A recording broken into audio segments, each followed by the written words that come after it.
Olá, tudo bem? Professor Juscelino Aquino, de Literatura. Se você está assistindo essa aula, isso quer dizer que você fez a escolha pelo melhor curso, o nosso curso Replay. Venha com a gente. Na aula de hoje, nós trabalharemos a continuidade daquilo que deixamos na nossa última aula. No nosso último encontro, nós temos falado sobre os gêneros literários e a forma como essas espécies de trabalho se agrupam dentro desses três gêneros. Vimos que as espécies como o soneto, o haikai, a ode, o idílio, todos eles são espécies de um gênero que é pautado pelas emoções, o gênero lírico. Dissemos na aula passada que o outro gênero, o épico narrativo, aquele que tem personagens, que tem enredo, tem clímax, tem desfecho, aquele em que os personagens podem ser esféricos, que tem um narrador em primeira ou em terceira pessoa. Lembrando, os personagens podem ser esféricos, numa descrição física e psicológica, ou pode ser personagens planos, que são uma descrição um pouco mais rasa e menos aprofundada. Esses textos do gênero épico-narrativo, que o homem sempre gostou de contar histórias, podem ser agrupados da seguinte forma. Na aula de hoje, trabalharemos as espécies do gênero épico-narrativo. Ok? Vamos lá? Está vendo aí na sua tela? Nós temos aí, então, dois trabalhos. Um livro de Gabriel Garcia Marques, que é um autor ganhador de Nobel de Literatura, e um outro contista, que é um outro romancista, mas que nesse caso vamos falar dele e de um conto seu, que é o José Maria Eça de Queiroz. Conto e romance são espécies do gênero épico-narrativo, porque ambos, tanto o conto quanto o romance, têm personagens, eles têm enredo, eles têm clímax, eles têm desfecho. A trama, os personagens que se envolvem, eles têm uma trama. No livro de Gabriel Garcia Marques, esse que ganhou o Prêmio Nobel de Literatura com o livro 100 Anos de Solidão, tem nesse trabalho um romance e uma narrativa longa. Isso é um romance. O romance de forma oposta em relação ao conto, são diferentes pela estrutura. Mesmo que contem com os mesmos elementos, o romance é uma narrativa longa e complexa. O conto é uma narrativa curta, com uma brevidade. Os personagens são resumidamente descritos. A trama é muito enxuta, daí o número reduzidíssimo de páginas de um conto em relação a de um romance. Sem dúvida, a estrutura é o que diferencia. Aqui temos os dois extremos. É claro que podemos ter também um intermediário, nesse caso, a novela.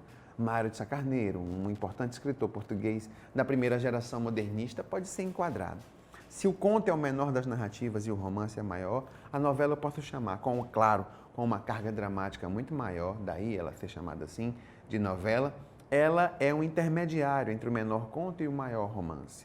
Essa mesma novela, às vezes com um número enorme de personagens, é uma novela. Diferente é a crônica, que também pertence ao gênero épico-narrativo, mas faz referência a um fato do cotidiano. A crônica é uma fotografia de um momento do cotidiano. Ela está relacionada geralmente a um fato, mas é um texto que tem uma plasticidade interessantíssima. Apesar de ser um relato de um fato ocorrido, de um fato cotidiano acontecido, a crônica, por exemplo, ela goza de uma habilidade na produção na hora do texto, o que dá um sabor diferenciado para a crônica. Mas a sua conexão com o tempo, daí o nome crônica, cronos, ela é relacionada ao tempo em que ela foi produzida, e o distanciamento do fato ocorrido com o decorrer do tempo vai tirando certo sabor da crônica também. Percebemos também que esses elementos, espaço, enredo, clímax, desfecho e personagens podem ser muito diferentes.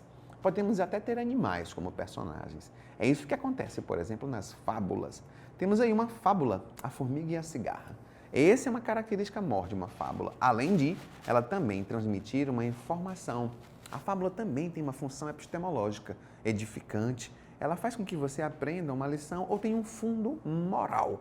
A formiga e a cigarra, por exemplo, fala muito bem dessa relação do trabalho. A formiga, que trabalha o ano inteiro, a cigarra, que só dança e só canta, na verdade. Quando vem um momento difícil, representado pelo inverno, quem está preparado é quem trabalhou. Como se passasse uma mensagem aos pequenos, uma mensagem edificante da importância do trabalho e de se preparar para momentos difíceis. Do mesmo modo, só que recebe um outro nome, é o apólogo.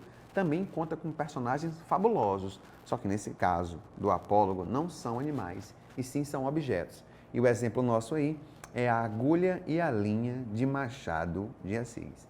Essas aí são algumas espécies do gênero épico-narrativo. Não podemos também deixar de falar do terceiro e grande gênero dramático.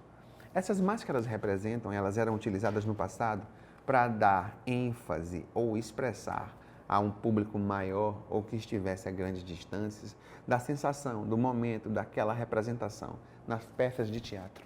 O teatro, por exemplo, também tem algumas espécies. Hoje nós trabalharemos o gênero teatro, o gênero dramático, o teatro. O texto Temos aí algumas espécies. Tragédia, comédia, tragicomédia, farsa e auto. São algumas espécies do gênero dramático. Nós sabemos que o gênero dramático, o texto tem toda uma marcação especial. As rubricas são textos, por exemplo, que indicam a alternância da fala das personagens. Ou temos as rubricas que marcam justamente a atuação que vai ser feita pelos atores, o que eles devem executar, a horas que devem entrar, a forma como devem se sentar, que hora a música se inicia, a cortina que se fecha ou que se abre. Nesse momento entra fulano, as rubricas. São uma espécie de textos injuntivos, que dão comandos que não serão falados, mas sim executados pelos atores ou por todos aqueles que compõem a peça de teatro. Nós temos aí algumas espécies. A tragédia, uma das mais conhecidas do mundo, sem dúvida, é Romeu e Julieta. Todo mundo acredita que Romeu e Julieta é um romance, mas não é. Aqui é esse conhecimento popular sobre romance, onde na verdade é uma tragédia que as famílias inimigas, os Montecchio e os Capuleto, acaba proibindo o relacionamento de dois jovens. A forma como termina, tragicamente, os dois morrendo e se juntando apenas na morte, isso é comovente, Então, a representação de um sofrimento, uma tragédia. Essa é a ideia, da tragédia. E Shakespeare, o famoso autor da tragédia Romeu e Julieta, também Shakespeare é autor da famosa Otelo, uma peça em que os ciúmes do Mouro Otelo em relação à sua esposa Desdémona acaba tragicamente. Se uma das funções da tragédia é justamente causar o terror, a comédia é provocar o riso. O riso, seja ele bufão, seja uma comédia pastelão, provocar o riso, essa é a ideia.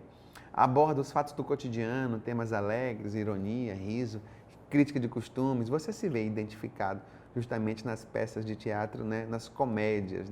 Temos aí exemplos, comédias da vida privada de Luiz Fernando Veríssimo. A tragicomédia é uma mescla das duas, a farsa e o auto. O auto é um dos mais conhecidos desse gênero. O auto é uma espécie desse gênero. Temos autos bons, como o Auto de Natal Pernambucano, que também tem um nome de Morte e Vida Severina. Temos o Auto da Compadecida, o Auto da Barca do Inferno. Auto é uma peça de teatro. Elas são alegóricas. Não entendi. O que seria alegórico? O auto tem personagens que representam um todo maior do que em si mesmo. Para dar exemplos do Auto da Barca do Inferno, nós temos um cenário em que um anjo conduz um barco que vai para o céu e um diabo, com o seu ajudante, conduz o barco que vai ao inferno. As pessoas que vão chegando, elas representam uma comunidade, um grupo, um segmento. Elas são uma alegoria. O primeiro que chega nessa peça é o fidalgo. Ele representa, ou ele é a alegoria dos tiranos, daquelas pessoas que acham que são melhores do que outras aqui na Terra. Ele representa todos os soberbos. Ele é a alegoria da soberbia. E aí, é claro que o desfecho desse personagem, já que o alto tem essa função, além de alegórico, o alto também é edificante. Ele condena esse tipo de comportamento. E o nosso personagem, Fidalgo, nessa peça, Auto da Barca do Inferno, acaba sendo condenado ao inferno. É uma forma que Gil Vicente encontrou para condenar nessa peça esse tipo de conduta.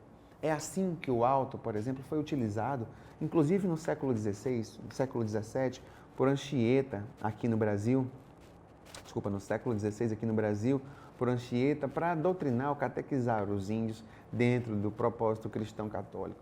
Nós teremos, por exemplo, nos autos, nessas peças de teatro, nessa específica do Auto da Barca do Inferno, personagens como o Onzeneiro, que é um personagem que cobra dinheiro a juros, condenando, por exemplo, todas as pessoas que exploram outras. Na peça de teatro, ele condena os falsos religiosos, já que um padre é condenado ao inferno. Nessa mesma peça, um inocente, que é o parvo, vai para o céu. E aqueles que morrem na defesa da fé, como é o caso dos cavaleiros cruzados, vão para o céu também. Esse anjo, nessa peça, ele é sisudo, zangado, representação ou alegoria que a porta do céu é estreita. Esse diabo dessa peça, ele é alegre, ele é simpático e convidativo. Ele representa, por exemplo, que o inferno ou o pecado, ele é atraente e sedutor. É justamente esse o papel do alto. Ele é uma peça, ele é religioso, ele é alegórico, ele também é edificante. Como se transmitisse a vocês uma mensagem. Ele tem essa função de construir algo positivo naquele que é espectador. É assim, por exemplo, no Alto da Compadecida, que também tem um julgamento religioso, onde lá também condutas são julgadas. Algumas são condenadas ao inferno, outras são absolvidas e outros voltam até para a terra. Lá no Alto de Morte de Vida Severina, no Alto de Natal Pernambucano, do João Cabral de Melo Neto, que também é um alto, temos a alegoria do nascimento de Jesus, onde aquele menino pobre representa o nascimento do Cristo, do menino Deus.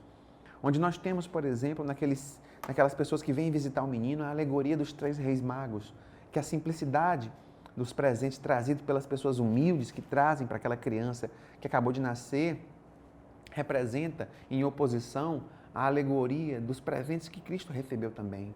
Nós temos então dentro do alto essa finalidade, é uma peça alegórica, religiosa, com a finalidade edificante. A farsa goza de algo parecido do alto, com exceção da religiosidade. A farsa critica a sociedade e seus costumes. É um tom caricatural, conhecidíssimo como a farsa de Inês Pereira.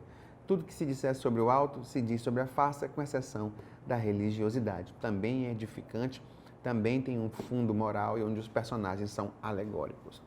Galera, essa foi a nossa segunda aula sobre gêneros literários. Quero deixar você um forte abraço. Até o nosso próximo encontro. Continue acreditando que todas as forças concorrem para o bem daqueles que amam a Deus. Meu nome é Gás, eu estou vazando. Sucesso!